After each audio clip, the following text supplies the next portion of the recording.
महाराष्ट्र में एकनाथ शिंदे के वज़ीर आला बनने के एक दिन बाद साबिक वज़ीर आला उद्धव ठाकरे ने प्रेस कॉन्फ्रेंस की। इस दौरान उन्होंने कहा कि अगर मरकजी वज़ीर दाखिला अमित शाह मुझसे किए गए वादे को पूरा करते तो आज रियासत में बीजेपी का वज़ीर आला होता।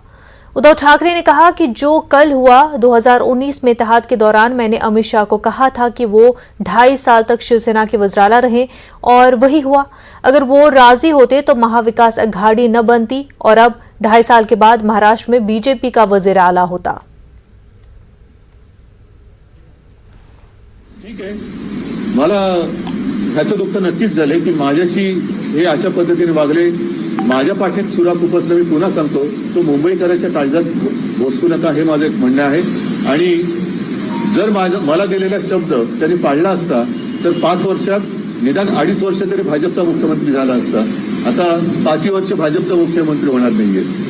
तर ह्याच्यामध्ये भारतीय जनता पक्षाला सुद्धा काय आनंद आहे, भारतीय जनता पक्षाच्या मतदारांना काय आनंद आहे आणि एकूणच जनतेला त्यातलं काय मिळणार आहे हे लवकरच कळेल। पण एक गोष्ट नक्की की या गेल्या 8-10 दिवसांमध्ये अक्षरशः मला जे काही मेसेज आले, मला इतरही सोशल मीडियावरनं जी माझ्याबद्दलची भावना मला कळली, मी महाराष्ट्रातल्या तमाम जनतेचा ऋणी आहे। असं क्वचित होत असेल की एखादा माणूस अनपेक्षित आल्यानंतर तो आपलं पद सोडताना लोक रडतात। महाराष्ट्र के नौमुंतखब वज़ीर आला एकनाथ शिंदे ने मीडिया से बात करते हुए कहा कि गोवा की एक होटल में मुक़ीम अरकान असेंबली कल मुंबई के लिए रवाना होंगे। उन्होंने कहा कि हमारे पास 170 से ज़ायद एमएलएज़ हैं। शिंदे ने दावा किया कि असेंबली में हमारे पास वाज़ेह अक्सरियत है।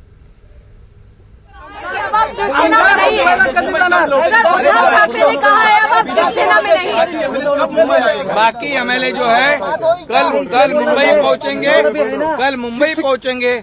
3 और 4 को अधिवेशन बुलाया है गवर्नर साहब ने और उसमें जो भी प्रक्रिया है स्पीकर की और ट्रस्ट वोट की वो पूरी की जाएगी। आपको सबको पता है कि हमारे पास 120 और 50 170 विधायक है और उसमें बढ़ोतरी हो रही है। मेजोरिटी का कोई सवाल उठता नहीं। ये पूरी तरह हमारे शिवसेना गठ और भारतीय जनता पक्ष ये इसमें काम। महाराष्ट्र मामले पर कपिल सिब्बल ने नई हुकूमत की तश्कील के खिलाफ सुप्रीम कोर्ट से जल्द समाअत की मांग की है। कपिल सिब्बल का कहना है कि एकनाथ शिंदे शिवसेना से अलग नहीं हुए हैं, इसलिए जल्द समाअत होनी चाहिए। सुप्रीम कोर्ट ने फिलहाल दखल देने से इनकार कर दिया है। शिवसेना उद्धव ठाकरे ग्रुप ने सुप्रीम कोर्ट से रुजू किया है।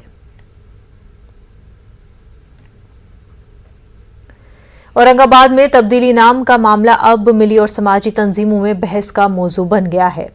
औरंगाबाद शहर में उद्धव ठाकरे हुकूमत के इस फैसले के खिलाफ अवामी राय आमा हमवार करने की कोशिश की जा रही है। इस सिलसिले में 40 से जायद मिली और समाजी तंजीमों के नुमाइंदा फेडरेशन मुस्लिम नुमाइंदा काउंसिल की क़यादत में शाही मस्जिद में एक मशावरती इजलास हुआ। इस इजलास में तब्दीली नाम मामले का हर पहलू से जायजा लिया गया और इसके खिलाफ अवामी तहरीक कैसे चलाई जा सके या कानूनी रास्ते से इस फैसले को चैलेंज किया जा सके, इस तरह तमाम अमूर का जायजा लिया गया। Social democratic party of India ने औरंगाबाद नाम तब्दीली मामले की हर महाज पर मुखालफत करने और कानूनी रास्ते से इस फैसले को चैलेंज करने का ऐलान किया है। इस सिलसिले में एसडीपीआई के नौजवानों ने रोशन गेट इलाके में एहतजाजी मुजाहरा किया और साबिका उद्धव ठाकरे हुकूमत की शदीद मजम्मत की। एसडीपीआई के कारकुनों का कहना है कि हुकूमत ने अपनी साख बचाने के लिए आखिरी लम्हों में फ़िरका परस्ती का सबूत दिया, लेकिन एसडीपीआई दस्तूर हिंद की रोशनी में इसका मुकाबला करेगी।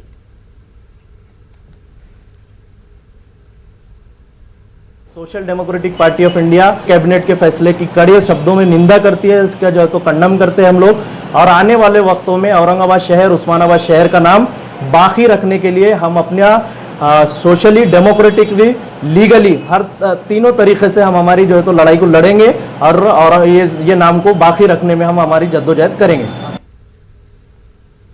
उदयपुर में एक दर्जी के बेहिमाना कत्ल की वारदात के खिलाफ मुल्क के मुख्तलिफ शहरों में एहतजाज किया जा रहा है। इसी सिलसिले में आज नांदेड़ दफ्तर जिला कलेक्टर के सामने वीएचपी, बजरंग दल और दीगर तंजीमों की जानिब से एहतजाजी मुजाहरा किया गया।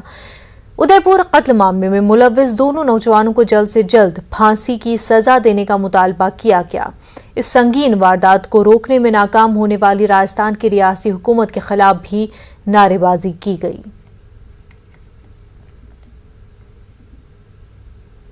आकाशवाणी से नश्र होने वाले मकबूल तरीन प्रोग्राम सब रंग की नशरियात को मरकजी हुकूमत की वजारत इत्तलात और नशरियात ने बंद कर दिया है।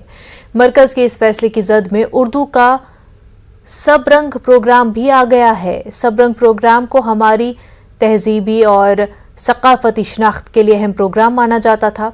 इस प्रोग्राम के जरिए अदबी और सकाफती सरगर्मियों को फरोग मिलता था। यह सिलसिला पिछली निस्फ सदी से जारी था, लेकिन मौजूदा मोदी हुकूमत ने मुल्क के रीजनल सेंटरों से नश्र होने वाले सबरंग प्रोग्राम को मनसूख कर दिया है, जिसके खिलाफ अवाम में शदीद बरहमी देखी जा रही है। अदबी हलकों में बेचैनी फैल गई है। महाराष्ट्र जन जागरण समिति ने इस सिलसिले में आकाशवाणी के स्टेशन डायरेक्टर को एक मुतालबाती मकतूब पेश किया और प्रोग्राम की नशरियात को बहाल करने का मुतालबा किया। औरंगाबाद का जो प्रोग्राम है सबरंग उर्दू का खासतौर से, तो ये सुबह 9:30 बजे से 10 बजे तक आता था, जो कि पूरे मराठवाड़ा में रिलीज होता था, ब्रॉडकास्ट होता था। पिछले 46 सालों से ये प्रोग्राम हो रहा था, लेकिन किसी वजह से कल एक ऑर्डर आया अचानक ही दिल्ली से कि इसको प्रोग्राम को बंद कर दिया जाए।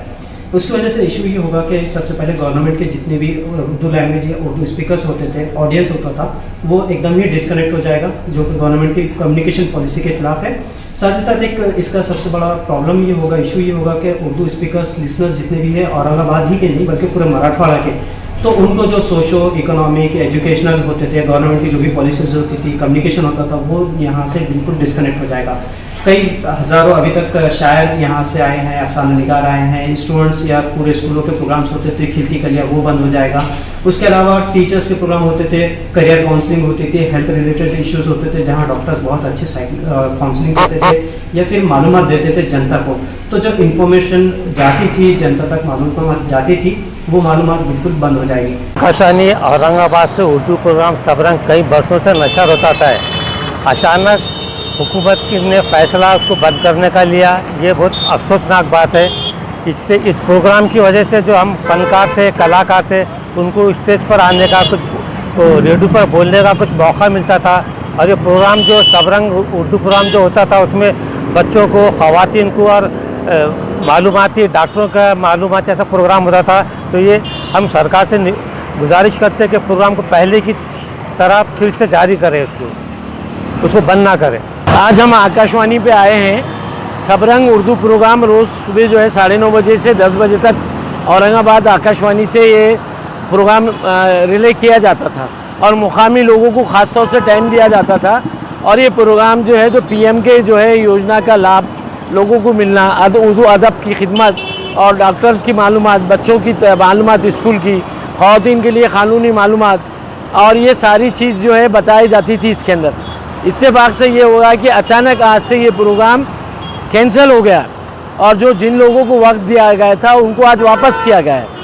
केंद्र सरकार ने अचानक ये प्रोग्राम कैंसिल किया, इसके लिए हम अनुराग ठाकुर जी है जो केंद्र में इसके मंत्री है, उनको हमने ये निवेदन के जरिए से, जन जागरण समिति महाराष्ट्र के जरिए से एक निवेदन दिया है और उनको ये कहा है कि ये जो प्रोग्राम जो जारी किया जाता था वो कंटिन्यू करना चाहिए उन्होंने। और ये इससे बहुत अच्छा लोगों को मालूमात मिलती है, हेल्थ से, अदब से जुड़ी हुई है, और लेडीज़ की हिफाजत है, कानून की हिफाजत है, कानून की मालूमात है, रोज़गार का ज़रिया है, इसको बंद मत किया जाए।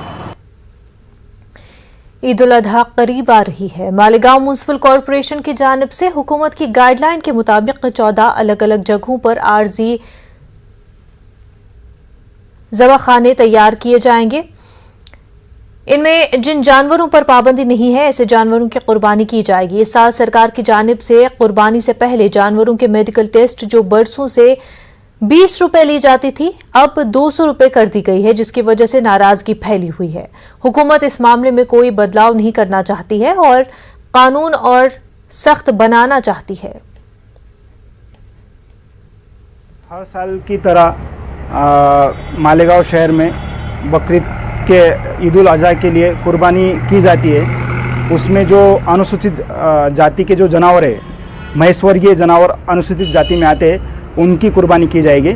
और हर साल की तरह इस साल भी 14 स्लॉटर हाउस तात्पुरते स्वरूप के और एक परमानेंट स्लॉटर हाउस इसमें कुर्बानी दी जाएंगी।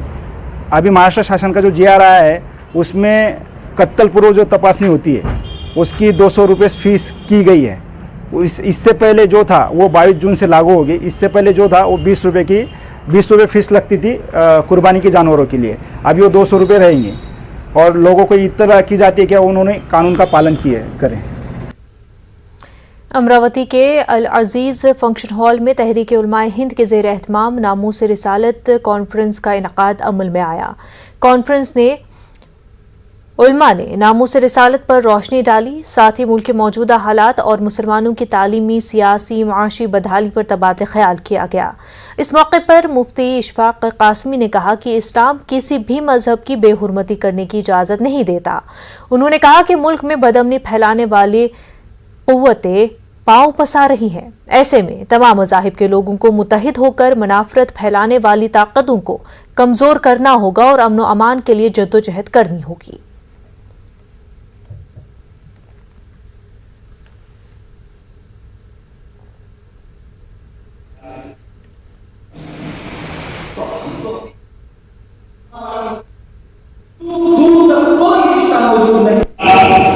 जिस नबी की तालीमात है क्या हमारे जो रवाना है उस इंसान में उसका नहीं है? क्या हमारे इंटेलेक्चुअल्स हमारे तालीम में रखा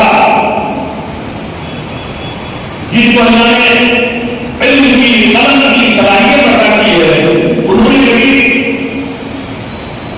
इल्मी समझ रसूल की जात को होने वाले अमलों के डिपार्टमेंट को रसूल बनाया। मिलत ने बेगानी पैदा किया। हम चाहते हैं कि तालीम का मेरा मतलब हमारा तो हाल ये है कि हम अंग्रेजी तालीम पर जोर देते हैं, लेकिन हमारे पास कॉन्वेंट में ईसाई की वजह से कॉन्वेंट से होकर जो बच्चा आएगा वो हमारे कब काम आएगा? ईसाई मिशनरी। मुंबई से मुत्तसल थाने में एक समाजी खिदमतगार सिरिश खुशलानी हर साल ट्रैफिक एहलकारान में रेनकोट तकसीम करते हैं। इस साल भी उन्होंने तकरीबन 500 से ज़ायद ट्रैफिक अफसरान और एहलकार में रेनकोट तकसीम करके इंसानी फरीज़ा अंजाम दिया है। 110 जितना यूनिट में लोग हैं उतना ऑफिसर्स एंड कांस्टेबल सब मिला के टोटल दिया पूरे यूनिट को, और आगे चल के जैसे जैसे इनके लिए या जो भी अच्छा काम हो सकता है मैं करने की कोशिश करता हूँ। मुंबई में बीती रात हो रही बारिश से जहां एक जानिब लोगों को गर्मी से राहत मिली, वहीं कुछ नशीबी इलाकों में पानी भरने की वजह से मुश्किलों का सामना भी है। नवी मुंबई थाने, वसई विरार और जनूबी मुंबई में शदीद बारिश से सड़कों पर भी पानी जमा हो गया। महकमा मौसमियात ने मजीद बारिश की पेशेनगोई की है और ऑरेंज अलर्ट जारी किया है।